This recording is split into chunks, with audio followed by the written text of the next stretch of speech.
definitely would love to get started. Thank you all again. Happy Friday. We are really excited to be here with you this afternoon for our LUAG at Lunch series, which is a series provided by Lehigh University Art Galleries that explores student conversations around works of art from our collection. Today, we are honored to be joined by diversity peer educators. We have Nina and Reese here to lead us through an exercise on unconscious bias, utilizing works from the current exhibition Doing Democracy on view in the main galleries, as well as the South Bethlehem Greenway. So with that, I'm going to turn it over to them and we'll get started. So thanks so much. Hi, Stacy, thank you so much for that introduction. My name is Nina. I'm a senior here at Lehigh and a co-founder of DPE. So we just want to say thank you so much for having us here today, and we can get started. And hi, my name is Reese Hamley. I'm currently a graduate student here in the Healthcare Systems Engineering program, and I'm super excited to do this with you guys. Another mention just before we get started, if you can have your camera on, we'd love to see your faces. If not, we know that's not always possible, but we like to try to keep as much engagement and feel like we're in person as much as we can. So if you'd like to put your camera on, we would appreciate it. But with that, we can get started. So this is our unconscious bias workshop. And to formally introduce who we are, we're DPE. Our goal is to educate through peer-to-peer facilitation on diversity and inclusion, and really start the conversations about the racial climate on Lehigh's campus. A few years ago, a classroom of us looked around and thought, what are some issues here that we wanted to tackle as students here?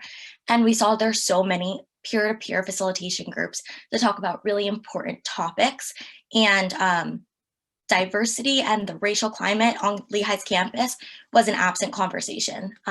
So what we want to do is just start the dialogue, have these harder conversations, and keep Lehigh accountable. So the workshop objectives for today, so our first one is to learn about what unconscious bias is. Next, we want to challenge our own unconscious bias based off photography. And then lastly, acquire knowledge in ways in which we can combat our own unconscious bias. Before every workshop we do, we go over our guidelines for effective communication. This is just to create a really safe, and brave space for everyone to feel free to share. And so we're just going to go through these quick. Try on is just about being open-minded with your perspective, and we don't want you to take a whole new mindset today. You don't need to leave with a whole different set of opinions, but it's important to be flexible and try on different points of view. Sorry. With that, it's okay to disagree. So we're not asking you to, again, fully believe something new after today, but as long as you maintain respect with disagreeing, that's all we ask for. No attack, blame, or shame. These conversations are hard, and DPE is all about education. So it's not so much what you've done in the past, what you say, but what you do moving forward with this new knowledge. Practice self, and also a really important thing with that is no attack, blame, shame others, but also yourself. So you don't want to shame yourself for anything you learned here today that you may have been participating in before. Practice self-focus. It's really important to speak for yourself using I statements rather than speaking for a group. We don't want to speak for anyone, and just make sure you speak from yourself. Practice both and thinking. This is just important to make sure we include everyone's opinions, and we don't want to ever negate anyone's opinions. Things can be mutually true and existent and valid opinions. So by just using the word both or and rather than but has a big impact on how we use our language. So rather than saying, I see what you're saying, but I think this, it's just better to say, I see what you're saying and I think this, and they can be both true. Notice processing content. We just want to be aware of how what we say affects others, and that we're just processing how everybody is giving their input. We want to make sure this is a respectful and fair space for everyone to share. With that, be aware of intent and impact is really important. as DPE, we don't attack, blame, or shame anyone or anything. So we never want to attack impact, but we want to make sure that we know intent and impact are two different things. So while you can have the best of intentions, your impact is what kind of matters more at the end of the day, because it's how people will feel about what you said. So while your intentions are really important and they're valid, just be aware they don't always align. And then lastly, we want to maintain confidentiality. Everything we say here typically stays in the conversation, and we want to share all of our learnings past this today, but if there are any names or specific things said, that stays in this conversation. So overall, just we want to create a really brave and safe space for people to feel like they can speak freely. Next, we're going to do a small activity called Circle of Trust. And this basically activity, so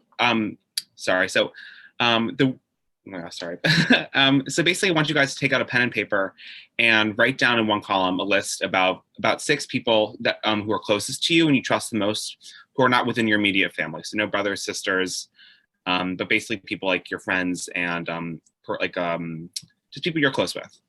And then next, also put it on your phone or like computer if you don't have paper. Don't worry. Yeah, that too. And then next, so I'm going to list off some diversity dimensions, and as I list them off, I want you to write a check mark next to their names on the piece of paper. So I'll give you a few minutes to sort of just write out some names, and then we'll get started.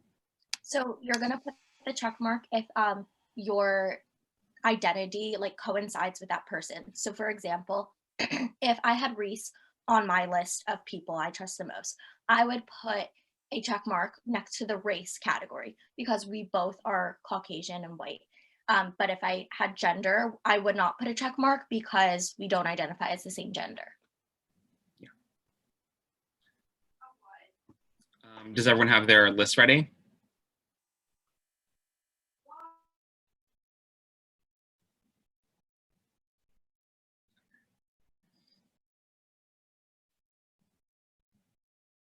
Okay, perfect.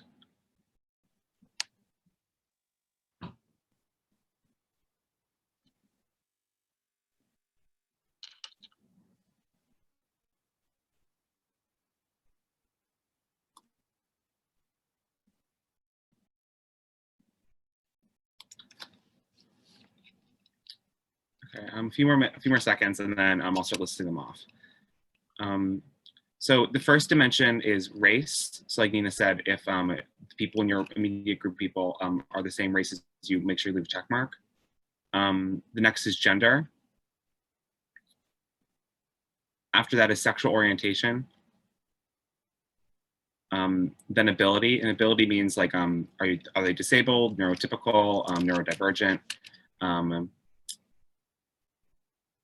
Next is religion. Then age, ethnicity, and then lastly, socioeconomic status.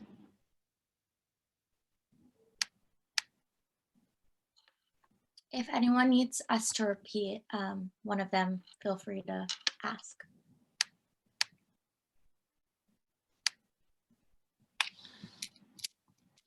I'm just going to put them in the chat so everyone can see them, if that works. But I can repeat them too.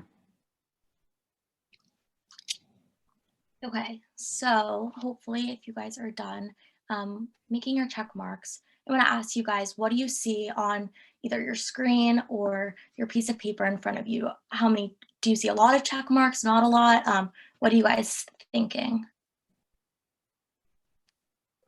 I have a lot of check marks. Thank you, Carla. Anyone else? I also have a lot of check marks. Thank you. Anyone else? Lots of check marks here. Thank you. Yeah. So, I mean, when I did this myself, I wasn't that surprised, but I had a lot of check marks too. And what this activity does is it just shows how we really surround ourselves with people that are very similar to us in these categories. And that's not necessarily a bad thing. You know, we gravitate towards people who are similar to us.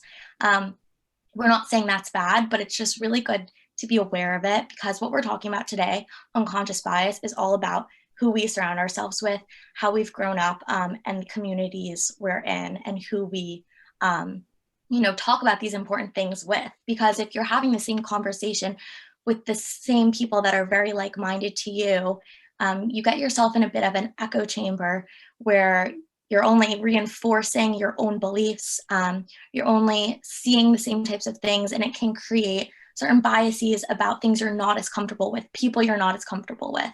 And today we just want to talk about the fact that unconscious bias exists, and it's all about what to do with that knowledge moving forward.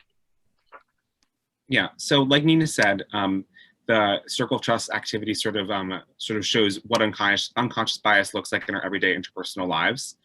And so I just want to give a quick definition of unconscious bias. So bias in behavior and or judgment that results from subtle cognitive processes and occurs a level below a person's conscious awareness. So this is without intentional or conscious control. So this is just how we're thinking. But we're not consciously thinking about this. It's completely without our control. And implicit bias is based in the subconscious and can be developed over time because of the natural accumulation of personal experiences. Yeah, so what's really important here is just to know it's not intentional. We don't have conscious control of it. So it's not, okay, now I know I have unconscious bias. I had so many check marks, I have to get rid of it. There's no getting rid of it. It's a part of your brain. It's scientific. It's just about knowing that we have these biases and what to do moving forward. So today we're going to look at some of the photographs from the Doing Democracy exhibit that's currently in Zollner Art Center. And this is our first photograph. So I just want to ask you guys, looking at this picture, what are your initial thoughts? What stands out to you? What do you think is going on here in the photo? What do you see?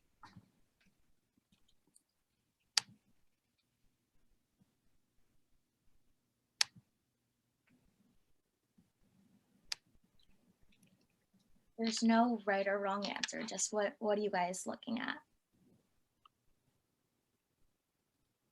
Like a group of white people harassing somebody. My impression is probably somebody of color, probably Black American. Yeah, thank you.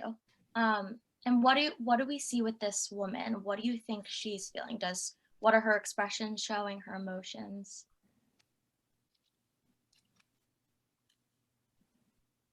Well, the veins in her neck are standing out and her shoulders are really squared off. Her head is kind of jutting forward. So I'd say her body language is talking about a kind of intensity of emotion and maybe even like an angry emotion.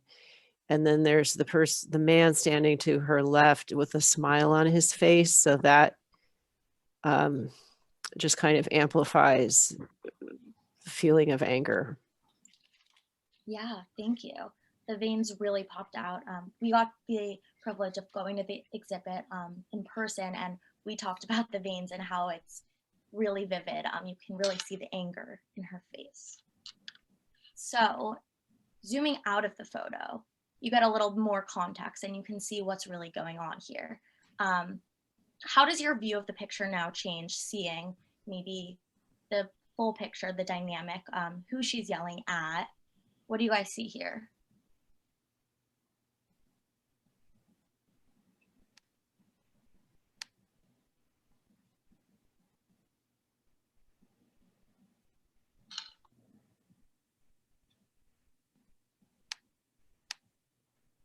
Playing off of what was said in the chat, she is surrounded by men. I almost feel like she turned into that powerful mom scolding the younger men around her, kind of. Yeah. When I look at this photo, the first photo specifically, I feel like it kind of shows the stereotype of an angry woman. And then when you can pull back and see, well, who's maybe being the aggressor in the photo, she's yelling at a man, maybe there's a intention, purpose behind it, and she's not just an angry woman. How does like zooming out of the photo make you guys feel? Do your feelings change about the photo? See some things in the chat. Yeah, so Jessica said she looks like she's standing up for herself. And that's kind of how I felt too when we sort of pulled away from the photo, is that you can see that, you know, she's sort of holding her own ground and really, I think, trying to sort of express her point of view. Yeah. So Do you guys know anything about the man, the adult? He looks like he's maybe the oldest person in the room or in the street, I guess. And he's the one who's dressed the most fancy of anyone there. Everyone's pretty casually dressed, and he's wearing a suit and a tie, and he looks kind of concerned, maybe? I don't know anything. no, that's a great, I didn't even really recognize him at first, but that's a really good observation. I'll give you guys some context to the photo. So demonstrators were blocking traffic to protest some segregation and unfair housing practices that were going on in Atlanta, and a mob started abusing them with physical violence, and this woman stepped in. So the mob around that you see are the people that she's yelling at, the white men, and an anonymous woman came by with a box of paper, and she confronted them and just started talking to them about what they were doing. And then somebody said to her, well, if you feel so strongly about this, why don't you marry one of them? She ended up joining in on the protest. But that is what you see right now, is she was basically standing up for the protesters and yelling at the mob. So when you see like who the aggressor was, the man is who said something first. He ended up saying to her, if you feel that way, why don't you marry one of them? And she is yelling in rebuttal back to the man. So once you see the context and you first look at her and she's the one who's so angry, you think she must be the aggressor in the situation. But when you gain the more context and see what the dialogue was between them, it really shapes things differently. If anyone wants to add anything, please feel free to. But I think it's really interesting how, you know, when we're looking at photographs, unconscious bias really holds a very prominent part of what our initial reaction to a photo.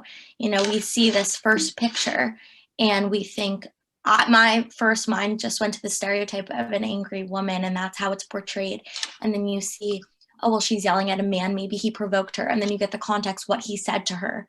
And it really is just makes you think of what an image can capture. Yeah, so next we have a photo of a policeman, and in the background a man is holding the American flag. And so first, like I said with last one, what are your initial thoughts when you see this? Like what stands out to you? You know, what do you think is going on in the picture?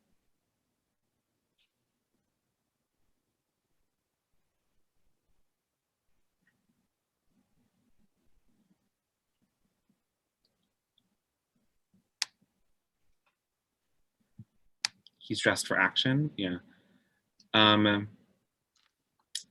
Yeah, you know, he definitely, you know, he's ready. He's in, you know, looks like he's in riot gear, you know, and so, yeah, prepared to handle a situation. Okay, yeah.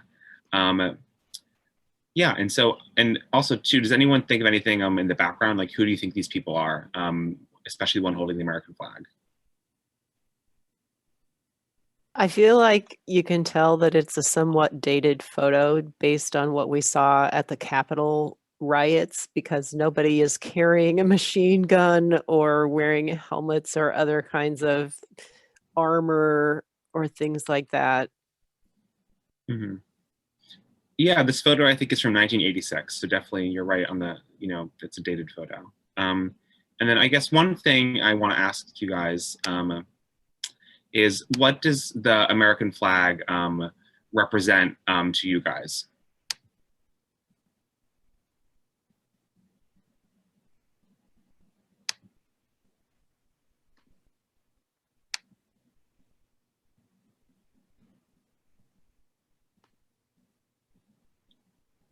Patriotism? Okay, yeah. Mm-hmm.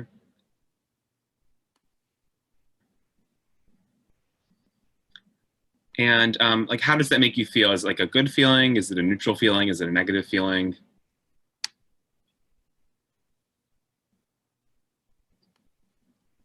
my first reaction as a person of color is I wouldn't have wanted to be there. Yeah. Okay. Yeah. Depends on context. Yeah, that's a good point, Jennifer. I think that, sometimes, the flag can represent a great deal of pride, but also at the same time, it is associated with some of the more negative aspects of our country. So profoundly ambivalent. Okay. And so I think what's really important in the next image, when we pull away, you can really get the full context of the photo. And so, like, how does your view of the picture change now that you see the full context? Still don't feel safe to be there, even more so now. Yeah.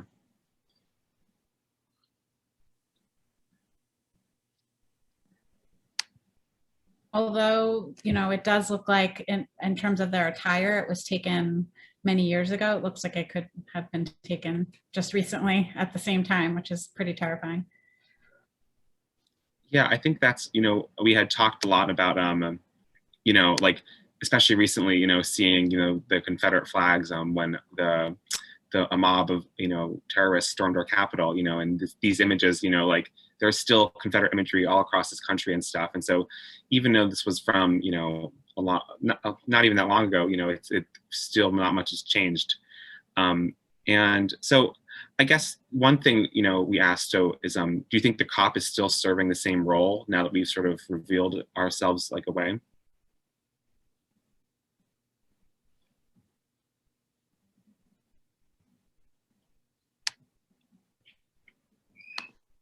They're definitely there to keep the peace, we hope, in some format. But it's interesting to see the way that the two police officers are standing in conjunction with each other as well.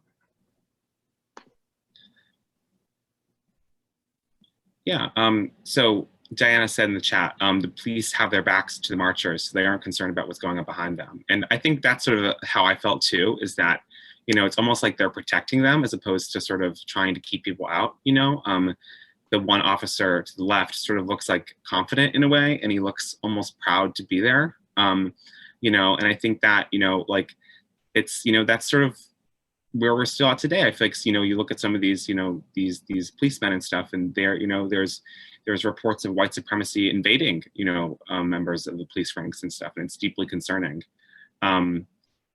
Yeah, and I think that, I think another aspect of this too is, we have to talk about how Confederate imagery is tied into this idea of patriotism. And I think that's been a really poignant conversation that we've been having recently, because, every time it looks like there's a pro-America rally, people are bringing Confederate flags, which doesn't really make much sense. But again, here we are, Yeah,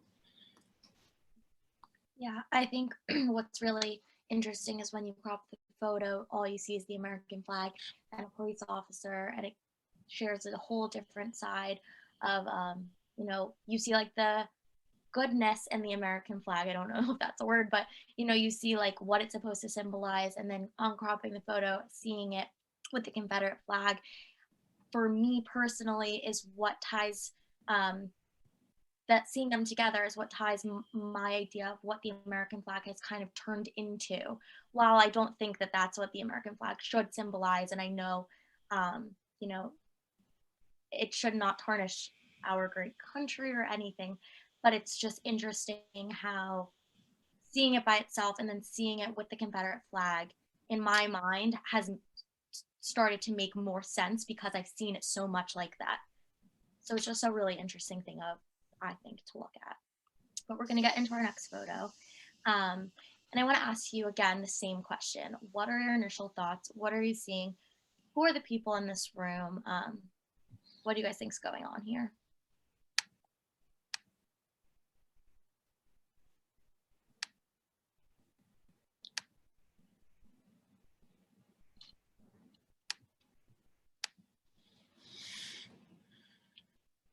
Editorial meeting among journalists, executives at a news station setting. Professional white men deep in discussion, news setting. Yeah, so if anyone wants to chime in outside of the chat, please feel free to. But something I think that's important to recognize is that they are all white men. And this is a newsroom. And it's, you know, it was one of the first ever broadcasts of the election. That's what this photo is taken from, in the NBC newsroom. And I think it's really an important discussion when we're talking about unconscious bias, is to recognize what voices are in our media and in our news, and what content we are getting. So with this photo, or with the past photos, you know, we tried to look at the images in a lens of what I see is changing based on the cropping of the photo, or when I get more context. With this photo, what you see is what you get. It's a bunch of white men in a newsroom, and they have complete and utter control at the time of the news and information that was being disseminated to the bigger population of America. And when we talk about who is in our inner circle with the circle of trust exercise, when we look at who we trust the most in this world, and see how similar they are to us, and how we need to be cognizant of, you know, getting outside our bubble and talking to people outside of those that are like-minded with us, we need to continue that conversation into the content we consume and the news that we're looking at. We need to, you know, look at who are the voices in what news and information sources we're going to, because when it's all white men, not everyone's voices are heard. And I think it's just a really important conversation to be had when we're talking about unconscious bias, is being aware of, and I know myself, like, I really only listen and watch the same type of news sources because I want to hear what I want to hear. I know these newscasters are going to agree with my side of politics. But it's important, you know, to try to combat and go against what you know is what you think, to hear the other side.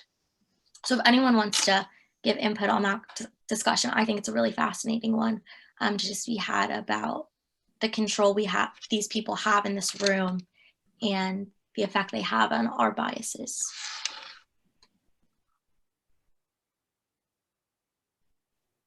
I think it's also interesting, Nina, that you talked about with photography as well. You know, as photographers capture what's happening, current events, you know, they're choosing what's within the frame of the photograph. And so as viewers, it's really important for us to think about what was happening outside of the frame of that photograph, what happened right before it or right after it, and really get the full picture before we make any assumptions. Yeah, I agree. Thank you.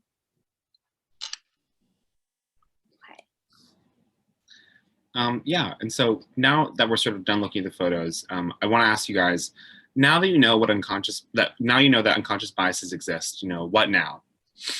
And there's not really any correct answers. We just want to get your opinion on what you can do to confront and challenge your unconscious biases.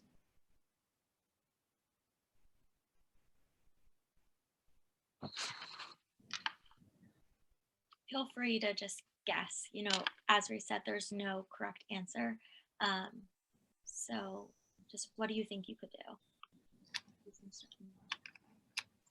I think for me, it's really important to take every opportunity I can to educate myself, because the more that I'm insulated in, you know, my circle that thinks similar to me, the more I don't realize what I don't know. And so taking every opportunity to become more aware is super important. Yeah, adding on, I just wanted to say, like, it's important now to, like, just be aware and look at the bigger picture just before making judgments. Because just like we did for the other photographs, like, it was important to see the bigger picture because there was more meaning to it behind. Thank you. I think also just knowing unconscious bias exists is the first step, because if you're not aware of the bias, you have these biases and where they come from, then there's nowhere to start. So just this workshop in itself is a great start. I know that it's 12:30, so if anyone has to leave, you can, but we're just gonna finish up with some strategies really quickly to help you, now that you know that these biases do exist, what to do with them. And we've just combined some strategies, we think. So starting with you is the most important step, holding yourself accountable. And kind of, as I just said, being here today and engaging in this discussion is the first step. So with that, creating a brave space to talk about this with other people is really important. Also, it's important to slow down and be mindful and considerate when having these discussions, because it is a lot of being introspective and looking inward, and it doesn't happen overnight. We also want to emphasize perspective taking. Trying on the thoughts and feelings of others is really important when looking at why you think the way you think, and then thinking, why does this person think the way they think? Like I mentioned, being introspective, it's really important to just be able to hold yourself accountable, stop yourself in your tracks and say, I'm thinking this because of one thing. Why am I thinking this? It's not true. I'm making an assumption based on X, Y, Z. And what do I know to actually be a fact, and what do I know actually to be true? And I've caught myself doing this more and more as I do this unconscious bias workshop, because we all do have little biases in ourselves when we see something or see someone or anything, and you just have to stop yourself and think, why am I thinking that? Cultural intelligence is really important here. It goes along with perspective taking, but it's outside of that. It's interpreting behaviors through a cultural lens and thinking, you know, we all have our own culture, and certain cultures, how you're taught a different way of thinking, and just being cognizant of that people have their own opinions and beliefs based within roots of their culture is a really important thing to recognize and respect. And ask questions. It's totally fair to ask people questions, the root of their biases that are stemming from cultural reasons. You know, it's totally fair to, and we would like to have these conversations with other people. Well, why do you think the way you think? Because you're not inside their head. You're never going to know unless you have these conversations. Expanding is a big part of that. So you need to get outside of your comfort zone, and you can ask the people in your inner circle about their biases, but their biases are probably similar to yours because of the fact that you are similar in all of your character traits. So asking people beyond your bubble is really important, and just continuing the discussion with the people in your bubble and without. You know, you're not, this discussion and the conversation of combating our unconscious biases will not go away if you attend one workshop, if you talk about this one time. It's important after today to go home to your family, your friends, whoever you live with, or a phone call away, and continue the conversation, because having it once won't do anything. We need to hold ourselves accountable and hold other people accountable, and just stay committed to the conversation. So next, so takeaways. And basically we just want to know, so what strategies do you think you're going to be using moving forward? And what is one that you remember and that you'll use today?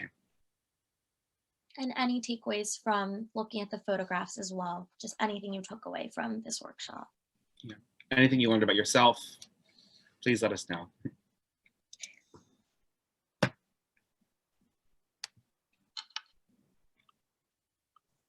This is kind of high level and not very personal, but I was just impressed with the power of using images to talk about these things.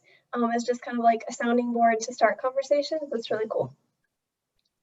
Yeah, thank you. I agree.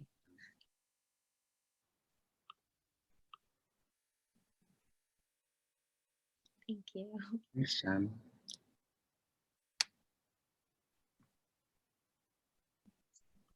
Well, if there aren't any other takeaways, if you have any questions, feel free to ask now. But also, this is all of our information. This is our email, our Instagram. If you ever have any questions or want to reach out, please do. We're very responsive on our email and Instagram DMs. But thank you guys so much for having us here today. We really appreciate it. Sorry for going over time a little, but thank you so much. This was great. Thank you so much, Nina and Reese. This was a really great conversation to have, and we enjoyed looking at the works of art from the collection with you as well. We hope that those of us that are still here will join us for our next LUAG at lunch, which will take place on March 12th, and we'll explore the idea of wellness as we look at works from the collection, which is something we all need right now for sure. So thank you, and we look forward to working with you again in the future, Nina and Reese and the diversity peer educators. We're so thankful to have you here today. Definitely. Thank you so much.